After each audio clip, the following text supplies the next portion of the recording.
ตามខ្ញុំលោកបានទិញខ្ញុំហើយខ្ញុំត្រូវតែតាមលោកហើយខ្ញុំអត់បាច់ចាំនឹងទេខ្ញុំមិនត្រូវការប្រាក់លោកទេតាមខ្ញុំនាងឃ្លានស្លាំខាន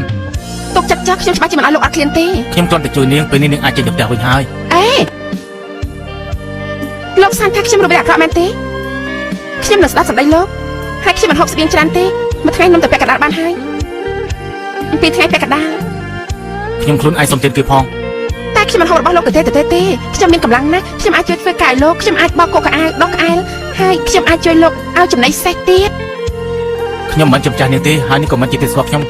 តែលោកមិនត្រូវបោះបង់ខ្ញុំចោលនៅទីនេះទេបានទេលោកឲ្យខ្ញុំក៏បានជាខ្ញុំក៏បានកុំឲ្យតែបោះបង់ខ្ញុំចោលនៅទីនេះម្នាក់ឯងនាងជាអ្នកស្រុកណានគរឈីនាងឈ្មោះអីខ្ញុំឈ្មោះលីយៀនចាលោកខ្ញុំឈ្មោះហាន់ស៊ីង